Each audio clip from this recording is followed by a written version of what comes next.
بسم اللہ الرحمن الرحیم۔ اسلامک انفارمیشن چینل کے سب بہن بھائیوں کو السلام علیکم ورحمۃ اللہ وبرکاتہ۔ آج کی ویڈیو میں ہم ام المؤمنین حضرت حفصہ رضی اللہ تعالی عنہ کے بارے میں بات کریں گے۔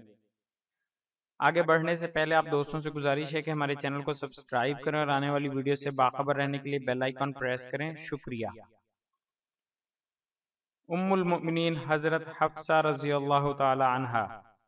حضرت حفصہ رضی اللہ تعالی عنہ دوسرے خلیفہ حضرت عمر فاروق کی صاحبزادی تھیں۔ والدہ کا نام زینب تھا۔ رسول خدا صلی اللہ علیہ وآلہ وسلم کی نبوت سے 5 سال پہلے پیدا ہوئیں۔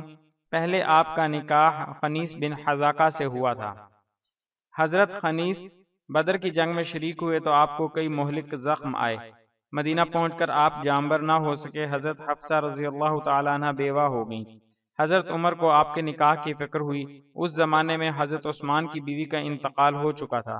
آپ نے حضرت عثمان سے حضرت حفصہ کے نکاح کی خواہش کی۔ انہوں نے فرمایا میں غور کر کے کچھ کہوں گا۔ چند دن بعد حضرت عثمان نے انکار کر دیا۔ حضرت عثمان سے مایوس ہو کر حضرت عمر نے اس کا ذکر حضرت ابوبکر صدیق سے کیا اور ان سے نکاح کی خواہش ظاہر کی۔ وہ خاموش ہو گئے۔ حضرت کو ان کی یہ بات ناگوار گزری۔ پھر آپ رسول مقبول صلی اللہ علیہ وآلہ وسلم کی خدمت میں پہنچے اور سارا واقعہ سنایا۔ نبی کریم صلی اللہ علیہ وآلہ وسلم نے خود حضرت حفصہ سے نکاح کی خواہش ظاہر کی۔ چنانچہ نکاح ہو گیا۔ اس وقت حضرت ابوبکر صدیق رضی اللہ تعالیٰ عنہ حضرت عمر سے ملے اور فرمانے لگے آپ مجھ سے خفا نہ ہو، مجھ سے رسول اللہ صلی اللہ علیہ وآلہ وسلم نے حضرت حفصہ کا ذکر کیا تھا، اس لیے میں آپ کی بات سن کر خاموش رہا۔ اگر حضور صلی اللہ علیہ وآلہ وسلم کا یہ خیال نہ ہوتا، یعنی اگر حضور صلی اللہ علیہ وآلہ وسلم نے حضرت حفصہ سے نکاح کی خواہش کا اظہار نہ کیا ہوتا تو میں ان سے نکاح کر لیتا۔ حضرت حفصہ کا نکاح 3 ہجری میں ہوا تھا۔ حضرت حفصہ کی کوئی اولاد نہیں ہوئی۔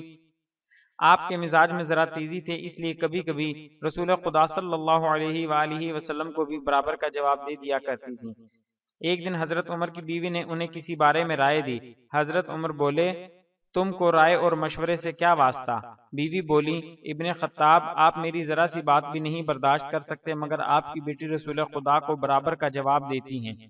حضرت عمر رضی اللہ تعالیٰ عنہ اٹھے اور فوراً اپنی بیٹی کے پاس پہنچے اور فرمایا بیٹی میں نے سنا ہے تم رسول خدا صلی اللہ علیہ وآلہ وسلم کو برابر کا جواب دیتی ہو۔ وہ بولی ہاں میں ایسا کرتی ہوں۔ آپ نے فرمایا بیٹی خبردار آئندہ ایسی بات نہ کرنا اور میں تم کو عذاب الہی سے ڈراتا ہوں۔ یہ سن کر حضرت حفصہ نے پھر کبھی رسول خدا صلی اللہ علیہ وآلہ وسلم کو برابر کا جواب نہیں دیا۔ آپ کی وفات کے زمانے میں اختلاف ہے۔ بعض کہتے ہیں آپ نے 59 سال کی عمر میں وفات پائی اور بعض کے نزدیک 63 سال کی عمر میں آپ کا انتقال ہوا۔ مزید اسلامی معلومات حاصل کرنے کے لیے ہمارے چینل کو سبسکرائب کریں اور آنے والی ویڈیو سے باخبر رہنے کے لیے بیل آئیکن پریس کریں۔